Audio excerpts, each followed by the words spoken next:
Hi friends, welcome back. तो भाई जानिए क्यों 28 मई को ही पार्लियामेंट के न्यू बिल्डिंग का उद्घाटन करेंगे पीएम मोदी। अरे वाह, बन गई मजा बन गई मजा आ गया। तो चलो, अब अंग्रेजों की जो जगह थी उनको म्यूजियम कब बनाते हैं वो देखना है बस। वो तो बन जाएगा यार, पर वो तो गया साइड में अब। मजा आ गया। तो चलो वीडियो शुरू करते हैं। वीडियो शुरू करने से पहले अगर आप चैनल पर नए हो और आपने अभी तक सब्सक्राइब नहीं किया तो जल्दी से पहले सब्सक्राइब के बटन और बेल आइकन को क्लिक कर लो ताकि आपको हमारे सारे न्यू वीडियोस के नोटिफिकेशन मिल जाएं जैसे हम अपलोड करें। अगर आपको वीडियो पसंद आता है प्लीज लाइक एंड शेयर। चलिए शुरू करते हैं।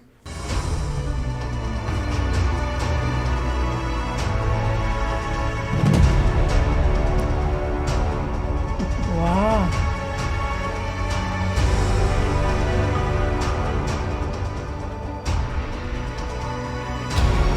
अरे दैट्स अमेजिंग यार। असली पूरा अरे वाह, ये मजेदार है ऊपर। हाँ, ये वाले मत दिखा, एक्चुअल वाले दिखना है। अरे वाह, बढ़िया था। हाँ, ये नहीं मुझे देखना, मुझे असली वाला देखना है ना। प्रधानमंत्री नरेंद्र मोदी की अगुवाई में चल रही सरकार अपने 9 साल के कार्यकाल को पूरा करने जा रही है। वाओ। पहली बार 26 मई 2014 को प्रधानमंत्री के रूप में नरेंद्र मोदी ने शपथ ली थी। अब उनके कार्यकाल में चल रही सरकार अपने 9 साल के कमाल कर कार्यकाल रही है। को कंप्लीट करने जा रही है और इस 9 साल के अवसर पर देश को प्रधानमंत्री नरेंद्र मोदी एक बड़ी सौगात देने जा रहे हैं। सच्ची। आखिरकार वो सौगात क्या है और इसके लिए सरकार क्या कुछ प्लानिंग कर रही है, आज हम आपको बताने जा रहे हैं। इस वक्त हम विजय चौक पर मौजूद हैं और सेंट्रल विस्टा रीडेवलपमेंट प्रोजेक्ट के तहत इसी लुटियंस जोन में जो तमाम इमारतें आप देख रहे हैं उनमें बहुत सारी नई इमारतों का निर्माण जो है वो कराया जा रहा है और जानकारी यही मिल रही है कि देश की सबसे महत्वपूर्ण इमारत जिसे हम टेंपल ऑफ डेमोक्रेसी कहते हैं यानी संसद भवन, वो बनकर तैयार हो गई है। ये नई संसद भवन है जिसका निर्माण कार्य लगभग पूरा हो गया है और इसे फाइनल टच दिया जा रहा है। इसके ठीक बगल में आप देखिए ये हमारी जो है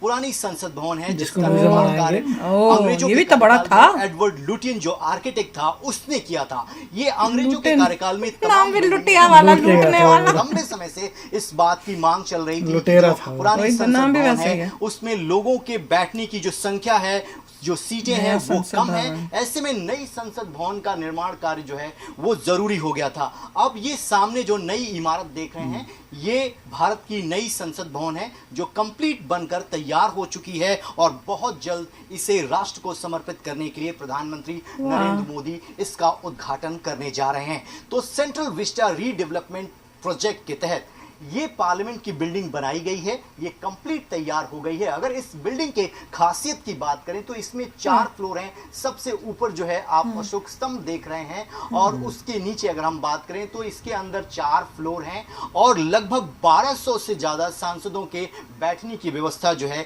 इसके अंदर की गई है। और अगर परिसीमन के बाद सांसदों की संख्या बढ़ती है तो आने वाले 30 से 40 साल तक जितने भी सांसद रहेंगे उनको बैठने के लिए प्रॉपर अरेंजमेंट यहाँ किया गया है। इसके साथ ही यहाँ पर पार्किंग की पूरी व्यवस्था की गई है और अत्याधुनिक तकनीक का इस्तेमाल किया गया है और लोकसभा और राज्यसभा के साथ साथ एक अलग हॉल बनाया गया है और पूरा इस बात का ध्यान रखा गया है कि इंफ्रास्ट्रक्चर जो है वो वर्ल्ड क्लास का हो। आखिरकार देश के प्रधानमंत्री नरेंद्र मोदी ने देश को नई संसद भवन सौंपने के लिए 28 मई की तारीख ही क्यों चुनी? 28 मई के पीछे क्या कारण है? आखिरकार 28 मई क्यों इतनी महत्वपूर्ण है कि देश की नई संसद भवन को देश को समर्पित 28 मई में वो बना था क्या ये वाला? 28 मई की तारीख चुनी। उस दिन से तो आपको बता दें कि 28 मई को वीर सावरकर की जन्म जयंती है और इसी दिन भारत सरकार ने फैसला किया है, जो सूत्रों से हमें जानकारी मिली है कि नई संसद भवन को देश को समर्पित किया जाएगा। संघ परिवार भारतीय जनता पार्टी और पूरे देश में एक वर्ग है जो मानता है कि वीर सावरकर सावरकर ने अपने जीवन में बहुत सारी यातनाएं झेली, देश के स्वतंत्रता आंदोलन को एक नया आयाम दिया। लेकिन एक वर्ग देश में ऐसा भी है जो ये मानता है कि महात्मा गांधी की हत्यारे के पीछे जो विचारधारा थी उसको सपोर्ट करते थे वीर सावरकर। और कांग्रेस पार्टी के पूर्व राष्ट्रीय अध्यक्ष राहुल गांधी बार बार ये कहते हैं कि मैं सावरकर नहीं हूं, मैं गांधी हूं, मैं माफी नहीं मांगूंगा। तो आप ये सोच कर चलिए कि जो विचारधारा की लड़ाई चलती है, कांग्रेस पार्टी उनको जिम्मेदार मानती है कि महात्मा गांधी की हत्यारे के पीछे जो विचारधारा थी उस विचारधारा को सपोर्ट करते थे। लेकिन दूसरी तरफ भारतीय जनता पार्टी और संघ परिवार ये कहता है कि वीर सावरकर एक कट्टर राष्ट्रभक्त थे। उन्होंने अपने जीवन में एक बार नहीं दो बार काला पानी की सजा काटी और अंग्रेज ये जानते थे कि अगर वीर सावरकर बाहर रहते हैं तो स्वतंत्रता आंदोलन को वो बहुत तेजी से धार देंगे। बाबा साहब भीमराव अंबेडकर जिन्होंने संविधान का निर्माण किया, उन्होंने ये कहा कि आपके खिलाफ जितने भी आरोप लगाए गए हैं वो बेबुनियाद है, निराधार है, आपके केस में किसी भी प्रकार का कोई दम नहीं है और कोर्ट से आपको क्लीन चिट मिलेगा।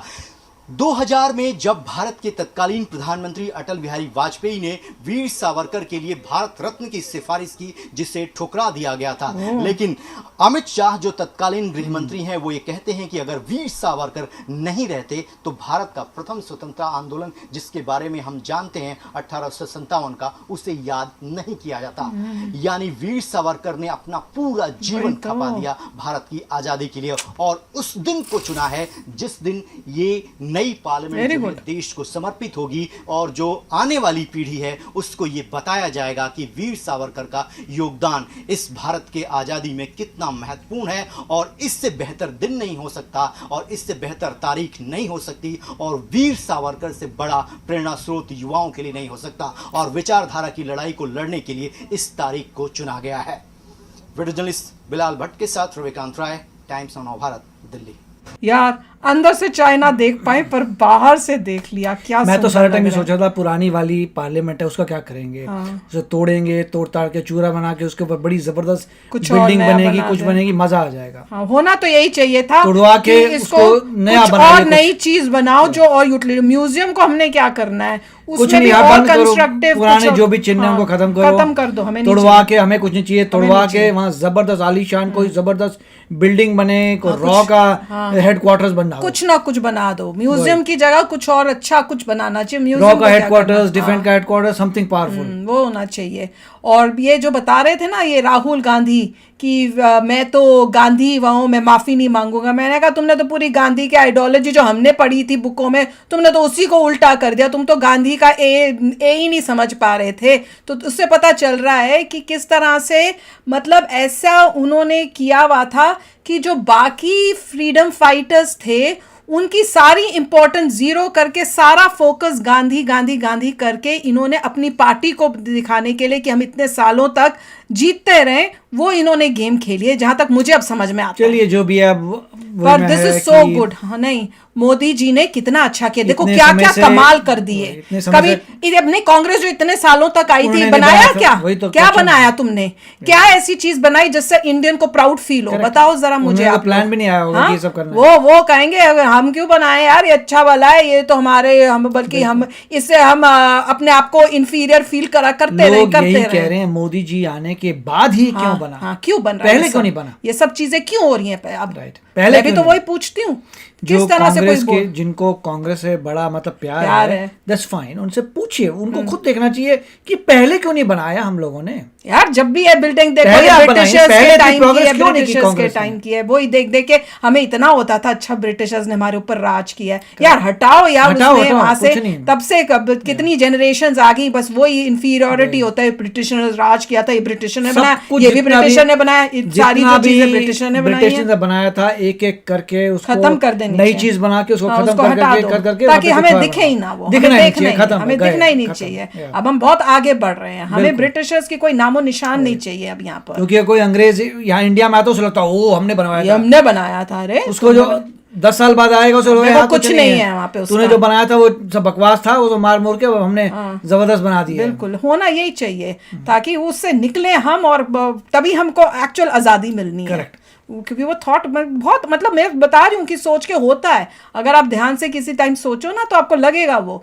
तो पर this is just amazing. Modi ji is doing a fantastic job, और उन्होंने डेट भी फैंटास्टिक चूज की और है। शेरों को भी स्ट्रॉन्ग कर दिया। हाँ यार, वो तो बेस्ट है, सबसे बेस्ट उस पूरी बिल्डिंग में मुझे वही लगा है यार। कमाल का है, कमाल का। उसको देख के यूं होता है सीना चौड़ा, शोल्डर्स टाइट, वैसे हो जाता है।